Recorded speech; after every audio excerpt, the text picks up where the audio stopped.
Praise the Lord. இயேசு கிறிஸ்துவின் நாமத்தினாலே யாவருக்கும் ஸ்தோத்திரங்கள். ஒரு மனிதன் அல்லது ஒரு மனுஷி இந்த உலகத்தில் வாழும் பொழுது பிசாசும் அந்த மனுஷனுக்கு போட்டி போடுவான். ஆண்டவரும் அந்த மனிதனுக்காக எப்பொழுது மனம் திரும்பி பரிசுத்தமாக என்னுடைய பிள்ளையாய் வாழ்வான் என்று காத்து கொண்டு இருப்பான். பிசாசு என்ன நினைப்பான், எப்படி ஆகலாம் அவன் ரட்சிப்பை விட்டு விலக செஞ்சு அவனை பாவம் செய்ய வச்சு அவனை பாவி ஆக்கி அவனை வெறுக்க வச்சு அவனை என்ன பண்ணிடணும், நம்ம இடத்துக்கு பாதாளத்துக்கு கூட்டிகிட்டு போகணுன்னு முயற்சி பண்ணுவான். கர்த்தர் பரலோகம் கொண்டு போகணும்னு முயற்சி பண்ணுவார். ஒரு மனுஷன் இப்படி தான் அந்த உலகத்தில் எல்லா விதத்துலையும் போராடி எதையோ ஒன்றை மேற்கொண்டு ஜெயித்து வாழ வேண்டிய அவசியம் இருக்கிறது. இப்போ நல்ல சமாரியன் கதை உங்க எல்லாருக்குமே நன்றாக தெரியும். இந்த கதையை முழுவதுமா நீங்க படிச்சு பார்க்கும்போது லூக்கா 10ஆம் அதிகாரத்துல 30 முதல் 35 வரை நீங்க வாசித்து பாருங்க. வீட்டில் இருக்கும்போது பொறுமையா உட்காந்து 1க்கு 10 முறை நீங்க வாசித்து பாருங்க. அதுல இருக்கிற கருப்பொருள்களை கர்த்தர் உங்களுக்கு வெளிப்படுத்தி காண்பிப்பார். அவன் ஒரு மனுஷ பிரயாணமா போகையில் கள்ளர் கையில் அகப்பட்டான். அவன் என்ன பண்ணானா, அவனுடைய ட்ரெஸ்ஸை பிடுங்கிக்கிட்டு அவனை அடிச்சு குற்றுயிராகவும் கொலை உயிராகவும் என்ன பண்றாங்க, தூக்கி வீசிட்டு போயிடுறாங்க. அந்த கள்ளன் என்பது எதை குறிக்கிறது? பிசாசை, இந்த உலகத்தை குறிக்கிறது. பிசாசு எப்படிப்பட்டவன்? அதை நான் சொன்ன மாதிரி பிசாசு எப்போ யார் கிடைப்பாங்க, அவங்க பரிசுத்தமாக வாழ்ந்துடக்கூடாது, தேவனுக்கு பிரியமாக வாழ்ந்துடக்கூடாது, ஜெபிச்சிடக்கூடாது, கையில் பைபிளை எடுத்துக்கிட்டு சர்ச்சுக்கு போயிடக்கூடாது, வேதம் வாசித்திடக்கூடாது, எந்த விதத்துலையும் பரிசுத்தமாக வாழ்ந்துடவே கூடாது. உடனே அவங்க மேலே கண்ணை வச்சு அவங்கள வழி விலக பண்ணலாம், பாவம் செய்ய வைக்கலாம். அதுக்கு தான் வசனம் சொல்லுகிறது, எவனை விழுங்கலாமோ என்று வகை தேடி சுற்றி திரிகிறான்னு சொல்லிட்டு சந்தர்ப்பம் பார்த்துக்கிட்டே இருப்பான். இந்த மனுஷன் தனியாக கிடைச்சி அவன் ஆண்டவர் கூடயும் இல்லாமல் உலகத்துலையும் இல்லாமல் ஒரு குறிப்பிட்ட இதுக்கு வரும்போது இதுதான் சான்ஸ்ன்னு சொல்லிட்டு பிசாசு என்ன பண்ணுறான், அவனை எல்லா விதத்திலையுமே அவனை பயன்படுத்த விரும்புகிறான். இப்படி தான் நிறைய விஷயங்கள் நம்ம பார்க்க முடியுது. அடுத்தது பார்த்தீங்கன்னா, ஒரு ஆசாரியன் வருகிறான், ஒரு லேவியன் வருகிறான். இவங்க 2 பேரையுமே நீங்கள் பார்த்துக்கிட்டீங்கன்னா, ஏன் அவங்க வழி விலகி போனாங்க அப்படின்னு சொல்லிட்டு நமக்கு ஏன் அப்படி போயிட்டாங்க, விட்டு போயிட்டாங்களே பாவிங்க, அப்படி தான் நம்ம நினைப்போம். ஆனால் பழைய ஏற்பாடு காலத்தின்படி நம்ம பார்ப்போம்னா, ஆசாரியனும் சரி லேவியனும் சரி கர்த்தருக்கு என்று பரிசுத்தமானவர்கள். அவங்க தீட்டு உள்ளதையோ இல்லை நசல் கொண்டதையோ இல்லை வேறு எதையோ அவங்க தொடக்கூடாது. அது அவங்களுக்கு தீட்டு, அது அவங்க பக்கத்துல போகக்கூடாது. அதனால அவங்க வழி விலகி போயிருக்கலாம் என்று நம்ம வேதத்தின்படி நம்ம பார்ப்போம். ஆனா நல்ல ஒரு சமாரியன், இந்த இடத்துல அந்த வசனம் அப்படிதான் சொல்லப்பட்டிருக்கிறது. 33வது வசனத்திலிருந்து நான் வாசிக்கிறேன் பாருங்க.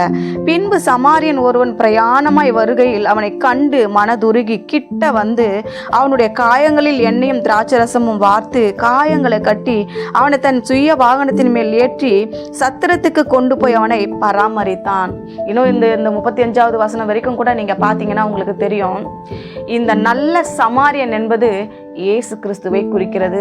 எப்படி அந்த கள்ளன் என்பது பிசாசை குறிக்கிறது, உலகத்தை குறிக்கிறதோ, அதே போலதான் நல்ல சமாரியன் என்பது இயேசு கிறிஸ்துவை குறிக்கிறது.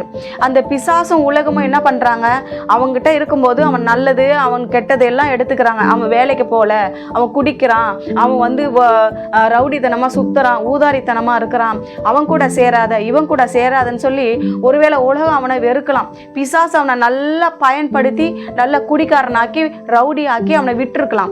அவன் என்ன பண்ணலாம், தேவங்கிட்ட போறதுக்கும் பயந்துக்கிட்டு உலகத்துல வாழ்றதுக்கும் விருப்பப்படாம, சரி நம்ம எதுக்கு வாழ்றோம், நம்ம செத்து போனா என்ன, குற்றுயிரும் கொலை உயிருமா இருக்கிறான் என்று சொல்லும் பொழுது அவன் எப்படிப்பட்ட நிலைமையில இருக்கிறான், பொழைக்கவும் வாய்ப்பில்லை, மறிச்சும் போகல அப்படிங்கிற மாதிரி அவனுடைய நினைவுகள் எப்படிப்பட்டது. பிசாசு அவனை சாக தூண்டுற அளவுக்கு அவனை அந்த அளவுக்கு பண்றான். அந்த உலகத்துல பாவம் செய்ய தூண்டி முழுவதுமா அவனை பாவியாக்கி அவனை விட்டு விட்டு போகிறான் என்றுதான் நம்ம பார்க்கிறோம். அவனே தன்னைத்தானே கர்த்தர் அவனை எப்போ வந்துருவானோன்னு பார்த்துட்டு தான் இருப்பார். எந்த மனுஷனும், இளையகுமாரன் கூட தான் போனான், ஆனா எப்போ வருவானோன்னு காத்துட்டு இருந்தார். தூரம் வரும் பொழுதே, வெகு தூரத்துல வரும் பொழுதே கண்டு ஓடி மனதுருகி கட்டி முத்தம் செய்து என்னென்னலாம் நம்ம பார்த்தோம். அது போலதான் நல்ல சமாரியன் என்ன பண்ணாராம், அவர் வரும் பொழுது தன் சுய வாகத்தின் மேல் ஏற்றி அவனை பராமரித்து காயங்களை கட்டி எண்ணெய் பூசி, இதெல்லாம் எதை குறிக்குதுன்னா, அந்த கள்ளர்கள் என்ன பண்ணாங்க, அவனோட வஸ்திரத்தை உரிந்தாங்க. வஸ்திரம் என்பது ரட்சிப்பை குறிக்கிறது. ஆனா கிறிஸ்து என்ன பண்றாரு, அவனுடைய காயங்களை துணியை வச்சு அவன் காயங்களை கட்டுறாரு. அவன் காயங்களை கட்டுறது என்னன்னா, நீ பயப்படாத, உனக்கு உனக்காக நான் சிலுவையில் ரத்தம் சிந்தி விட்டேன், நீ பயப்படாத, என் தழும்புகளால் நான் உன்னை குணமாக்குறேன், நீ பயப்படாத, நான் உனக்காக எல்லாவற்றையும் சிலுவையில் வெற்றி சிறந்துட்டேன், நீ அந்த சாத்தானுக்கோ இந்த உலகத்துக்கோ உலக மக்களுக்கோ நீ கவலைப்படாத. சில வேலைகளில் நம்ம உறவினர்களோ நண்பர்களோ ஏன் நம்மளோட சொந்த குடும்பம் கூட நம்மளை வெறுக்கும். நீ ஒரு வேலைக்கும் போக மாட்டேங்கிற, நீ ஒன்றுத்துக்கு பிரயோஜனம் இல்லை, நீ ஊதாரித்தனமாக இருக்கிற, உன்னால் எங்களுக்கு என்ன பிரயோஜனம்னு சொல்லி சொந்த குடும்பமே கூட ஒதுக்கி வைக்கலாம், அற்பமாக நினைக்கலாம். அந்த நேரத்தில் அந்த மனிதனுடைய நிலைமை மிகவும் பரிதபிக்கக்கூடிய நிலைமையாக இருக்கும். ஆனால் நீ எப்படி இருந்தாலும் சரி, இயேசுதான் மெய்யான தேவன் ஆண்டவரே அப்படின்னு ஒரு வார்த்தை கூப்பிட்டா போதும், உன்னிடத்திற்கு ஓடி வந்து நீ தூரத்தில் இருக்கும்போதே என் தகப்பன் வீட்டுக்கு போவேன் என்று புத்தி தெளிந்து எழுந்தான் அந்த இளையகுமாரன். அது போல இவன் என்ன பண்றான், அந்த சமாரியன் வந்து அவனை பார்க்கும் பொழுது அவனை இப்படி இது போலதான் பராமரித்து காயங்களை கட்டி அவனுக்கு ஆறுதல் கொடுத்து சமாதானத்தை கொடுத்து ரட்சிப்பை கொடுத்து தன்மேல் தன் மார்பில சுமந்து கொண்டு போகிறான். சுய வாகனம் என்பது தன் மார்பில சுமந்து கொண்டு போகிற ஒரு நல்ல தகப்பனாய் நல்ல சமாரியனாய் கர்த்தராகிய இயேசு கிறிஸ்து தான் நமக்கு இருக்கிறார். இன்னைக்கு எத்தனை வாலிப பிள்ளைங்க இன்னைக்கு அம்மா அப்பா பேச்சு கேட்காம பாவங்களை பண்ணிட்டு இன்னைக்கு வந்து கில்ட்டியா வாழ்றீங்க. எத்தனை பேர் வந்து நான் பரிசுத்தமா வாழணும்னு ஆசைப்படுறேன், ஆனால் என்னால் முடியலன்னு நினைக்கிறீங்க. நீங்க இயேசுவை மட்டும் நம்புங்க, அவரால் முடியும். மனுஷனால இது கூடாதது தான், ஆனால் கர்த்தரால் எல்லாம் முடியும். வேதம் அப்படித்தானே சொல்லுகிறது, நடுகிறவனாலும் அல்ல நீர் பாய்ச்சுகிறவனாலும் அல்ல விளைய செய்கிற தேவனாலேன்னு சொல்லப்பட்டிருக்குது. நீ எவ்வளவு முயற்சி பண்ணாலும் உன்னால பரிசுத்தமா வாழ முடியலையா, ஏசப்பா என்னால முடியலன்னு சொல்லி உன்னை முழுவதுமா கர்த்தரிடத்துல நீ சரண்டர் பண்ணிப்பாரு. உன்னை முழுவதுமாய் பரிசுத்தவானை நிறுத்தி பரலோக ராஜ்யத்துக்கு தகுதிப்படுத்துகிறவர் தான் நம்முடைய தேவன். ஆகையினால இந்த உலகத்தை பத்தியோ சொந்த பந்தங்களை பத்தியோ எதை பத்தியும் கவலைப்படாதீங்க.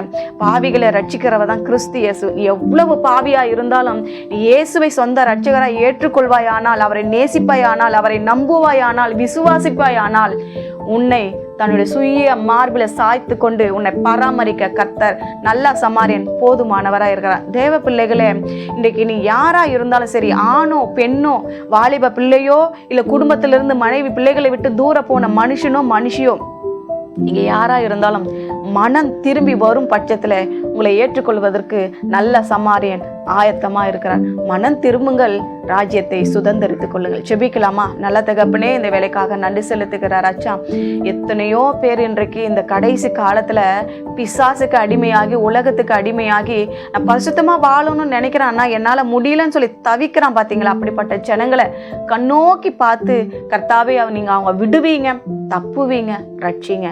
இயேசுவின் நாமத்துல ஜெபிக்கிறோம் பிதாவே, ஆமென்.